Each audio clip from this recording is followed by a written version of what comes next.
très heureuse de vous retrouver pour un nouvel épisode de votre émission L'Objet 2. Vous le savez, chaque mois, nous allons à la rencontre des décideurs du territoire. Ils nous parlent d'un objet qui leur est cher ou bien qui a marqué leur carrière. Mon invitée ce mois-ci, c'est Anne-Sophie Ourion. Elle est la directrice des puces du Canal. Bonjour. Bonjour Éline. Alors, de quel objet vous avez décidé de nous parler aujourd'hui ?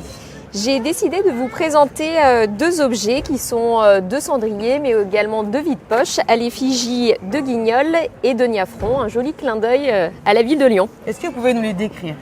Ce sont donc deux objets en étain de facture plutôt contemporaine. L'un donc représente Guignol avec son fameux bâton. Et puis ensuite Niafron qui lui est plutôt symbolisé par sa bouteille de Beaujolais. Et si on retourne l'objet, puisque c'est un petit peu toujours ça l'astuce aux puces, c'est de pouvoir regarder si l'on découvre d'autres indications sur l'époque ou sur la personne qui est à l'origine et qui aurait créé cet objet. Et du coup, pourquoi vous avez décidé de nous présenter ces deux objets et pas n'importe quel autre ? Alors j'ai décidé de vous présenter ces deux objets parce qu'ils m'ont été offerts récemment. Ils ont été dénichés aux puces, donc c'était vraiment la symbolique. Aux puces ici, du coup. Exactement, Okay. aux puces du Canal.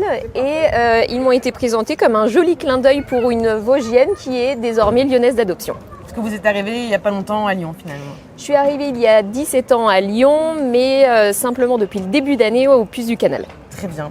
Et donc, est-ce que ça a une valeur économique ou plutôt symbolique ou les deux ? Je dirais plutôt une valeur symbolique, sentimentale. En plus, c'est un cadeau. Donc voilà, c'est plutôt ça qu'une valeur économique en tant que telle. Parce qu'en soi, on aurait pu le chiner un peu, vous disiez un peu au prix qu'on voulait, quoi. C'est-à-dire que si moi je voulais les chiner, j'aurais pu mettre le prix que je voulais. Ça a la valeur que vous souhaitez y mettre. C'est aussi ça un petit peu les puces et l'intérêt des puces quelque part, notamment auprès de certains marchands plus spécifiquement, de pouvoir aussi parfois négocier. Pas toujours, parce qu'on est d'accord avec le prix qui est indiqué. Puis des fois, on aura envie de jouer ce jeu-là aussi. Est-ce que je peux vous les acheter ou vous voulez les garder ? Je les garde. Parce que ça a une histoire en fait là, ça va vous accompagner du coup tout le long de... En fait, c'est comme des petits totems maintenant qui sont sur mon bureau et qui représentent aussi l'histoire de Lyon. Donc on a déjà Guignol qui a ce côté un peu frondeur, qui dit tout haut ce que tout le monde pense tout bas.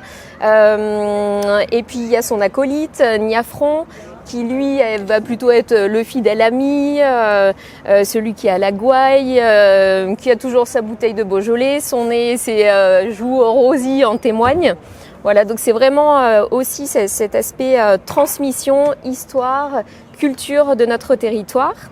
Et puis c'est vrai que les puces du Canal, c'est un petit peu, c'est comme une scène théâtrale, c'est-à-dire qu'il y a de la mise en scène, il y a de l'improvisation, il y a des personnages hauts en couleur, il y a les visiteurs du dimanche, les chineurs passionnés, ceux qui sont ébahis par leur première visite. Enfin voilà, c'est aussi toute cette symbolique que j'ai voulu présenter au travers de ces deux objets. Très bien, merci beaucoup. Merci à vous. Et moi je vous donne rendez-vous dans un mois pour un nouvel épisode.